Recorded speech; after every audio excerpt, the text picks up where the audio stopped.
வணக்கம். இன்னைக்கு நம்ம சாய் விருந்து சேனல்ல பேக்கிங் சோடா பயன்படுத்தாம ஜவ்வரிசி, அவல் இது எதுவுமே சேர்க்காம மிருதுவான இட்லி எப்படி செய்யறதுன்னு பார்க்க போறோம். நான் இன்னைக்கு சிவப்பு கைக்குத்தல் அரிசியில உங்களுக்கு இட்லி செஞ்சு காட்ட போறேன். இந்த கைக்குத்தல் அரிசிகளையும் நமது பாரம்பரிய அரிசிகளையும் அடிக்கடி உணவுல சேர்த்துக்கிறதுக்கு ஒரு சிறந்த வழினா அது இட்லி தோசையா செஞ்சு சாப்பிட்றது தான்.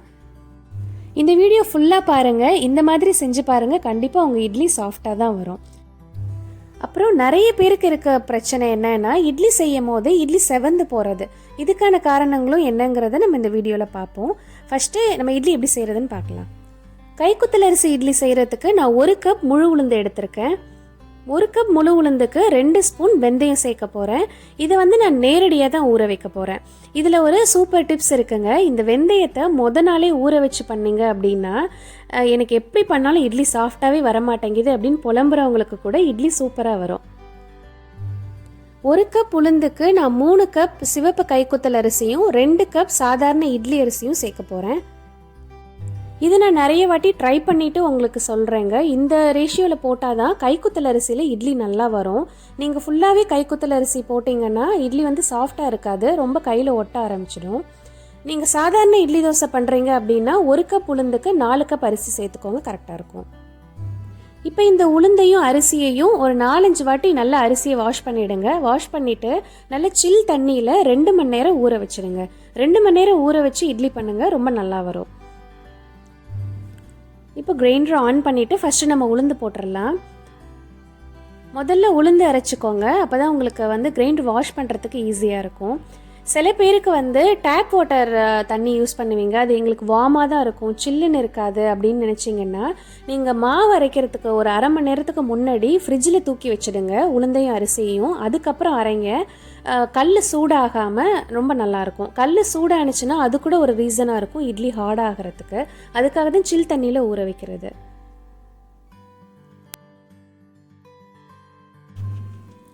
உளுந்து அரைப்பட்டுருச்சு, நம்ம எடுத்துடலாம். இந்த உளுந்தோட பக்குவம் எப்படி இருக்கணும்னா, ஒரு க்ரீம் மாதிரி இருக்கணுங்க. கையில் எடுக்கும்போது நம்ம வடைக்கு அரைப்போம் இல்லையா, அந்த அளவுக்கு கெட்டியாகவும் இருக்கக்கூடாது, ரொம்ப தண்ணியாகவும் ஆகிடக்கூடாது. இப்படி கையில் எடுக்கும்போது ஒரு க்ரீம் மாதிரி கையில் நிற்கணும். இந்த பக்குவம் வரும்போது நம்ம உளுந்த வெளில எடுத்துடலாம். பாருங்கள், இப்போ எடுத்தாச்சு. இது எப்படி நிற்குது பாருங்கள், பார்க்குறதுக்கே ஒரு ஐஸ்கிரீம் மாதிரி எப்படி இருக்கு இல்லையா. இந்த பக்குவம் தான் உளுந்து பக்குவம். இந்த மாதிரி பண்ணும்போது இட்லி ரொம்ப நல்லாயிருக்கும். அடுத்து நம்ம அரிசி போட்டுடலாம்.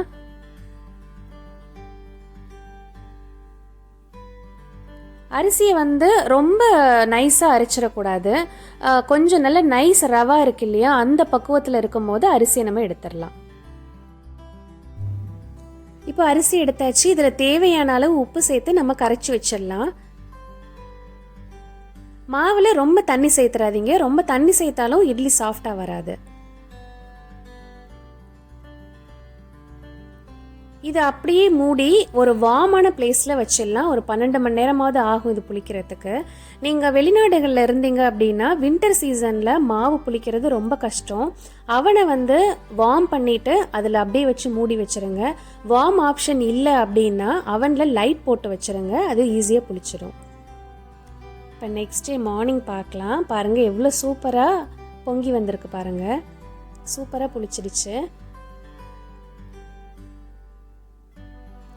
இந்த புளிச்ச மாவோட கன்சிஸ்டன்சியே ஒரு தனியாக இருக்கும், நல்ல ஒரு நுர மாதிரி இருக்கும். இது நல்லா புளிச்சிடுச்சு. நம்ம இட்லி செய்யலாம். இட்லி செய்யும்போது இந்த மாதிரி துணியில் இட்லி செய்யுங்க. துணியில் இட்லி செய்யும்போது அதோட சுவையே ரொம்ப நல்லாயிருக்கும். நம்ம பாரம்பரியமாகவே துணியில் தான் இட்லி செய்வோம். அதுதான் ஒரு தனி டேஸ்ட்டாக இருக்கும் துணியில் செய்யும்போது. நல்லா காட்டன் கிளாத்தாக நல்லா வாஷ் பண்ணிவிட்டு அதை தண்ணியெல்லாம் நல்லா புழிஞ்சிட்டு அதுக்கப்புறம் அதில் இட்லி ஊற்றி வைங்க. நான் துணி போடாமல் ஆயில் அப்ளை பண்ணியும் இந்த இட்லி ஊற்றி காட்டிடுறேன். ஏன்னா கைக்குத்தல் அரிசி இட்லி 2 விதமாகவுமே செய்யும் போது ரொம்ப நல்லா வரும். நான் 2 மெத்தட்லேயுமே நான் செஞ்சு காட்டிடுறேன். இதில் நான் ஆயில் அப்ளை பண்ணியிருக்கேன், நீங்கள் நெய் வேணும்னாலும் அப்ளை பண்ணிக்கலாம். நம்ம ஊற்றி வச்சிடலாம். அப்படியே இட்லி குக்கரை ஒரு 15 நிமிஷம் மூடி வேக வச்சு எடுத்துடலாம். கரெக்டாக 15 நிமிஷம் ஆயிடுச்சு.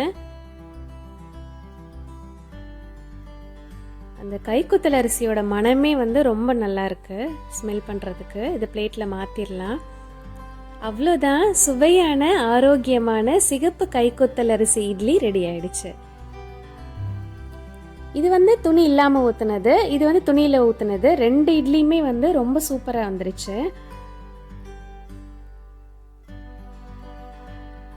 பாருங்க எவ்வளோ சாஃப்டாக சூப்பராக இருக்குது பாருங்க. நீங்கள் இதே மெத்தடில் ஃபாலோ பண்ணி இட்லி செய்யுங்க, ரொம்ப ரொம்ப சாஃப்டாக ரொம்ப நல்லா வரும். இதுக்கு வந்து தக்காளி சட்னி, பூண்டு சட்னி, கார சட்னி, இந்த மாதிரி சட்னி வந்து காம்பினேஷன் ரொம்ப நல்லாயிருக்கும். அடுத்து சில பேர் இட்லி செய்யும் போது இட்லி செவந்து போகும், ப்ரௌன் கலராக போகும். அதுக்கு வந்து அரிசியை மாற்றலாமா யோசிப்பீங்க, இல்லை உளுந்து காரணமாக இருக்குமான்னு கேட்பீங்க. அதெல்லாம் எதுவுமே கிடையாது. 4 காரணங்கள் தான் இந்த இட்லி செவந்து போகிறதுக்கு. முதல் காரணம் வந்து நீங்கள் கலர் துணிகளை யூஸ் பண்ணீங்க அப்படின்னா அந்த கலர் வந்து இட்லியில் ஏறுறதுக்கு வாய்ப்பு அதிகமாக இருக்குது. அதனால் வெள்ளை கலரில் உள்ள துணியை பயன்படுத்துங்க. 2வது, இட்லி குக்கரில் போதுமான அளவு தண்ணி இருக்கான்னு பார்த்துக்கோங்க. தண்ணி கம்மியாகும் போது அடியில் தீஞ்சிருச்சுன்னா இட்லியோட கலர் மாறும். 3வது, பேக்கிங் சோடா, ஈஸ்ட் அந்த மாதிரி கெமிக்கல் பொருட்களை புளிக்க வைக்கிறதுக்கு பயன்படுத்தாதீங்க. அது கெட்டு போயிருந்ததுன்னா இட்லியோட கலரை மாற்றுறது மட்டும் இல்லை, நிறைய வயிறு பிரச்சனைகளை உண்டாக்கும். இயற்கையான முறையில் இட்லியை புளிக்க வச்சு சாப்பிட்றது தான் நல்லது. 4வது, இயற்கையாக கிடைக்கிற உப்புகளுக்கு எக்ஸ்பயர் டேட்டு கிடையாது. பட் இப்போ கடைகளில் வாங்குகிற உப்புகளில் கொஞ்சம் பொட்டாசியம் அயோடைடு மிக்ஸ் பண்ணி தான் கொடுக்குறாங்க. அயோடைட் ஸ்டார்ச்சோட மிக்ஸ் ஆகும் பொழுது லைட் ப்ரௌன் கலராக மாறுறதுக்கு வாய்ப்பு இருக்குது. ரொம்ப பழைய உப்பையும் பயன்படுத்த வேண்டாம். அவ்வளோதாங்க, இன்றைக்கி பார்த்த விஷயங்கள் எல்லாமே உங்களுக்கு பயனுள்ளதாக இருக்கும்னு நம்புகிறேன். இதுக்கு மேலே எதுவும் உங்களுக்கு டவுட்ஸ் இருந்ததுன்னா என்கிட்ட கமெண்ட் செக்ஷனில் நீங்கள் கேட்கலாம். அடுத்த ஒரு பாரம்பரிய ரெசிபியோடு உங்களை சந்திக்கிறேன். நன்றி.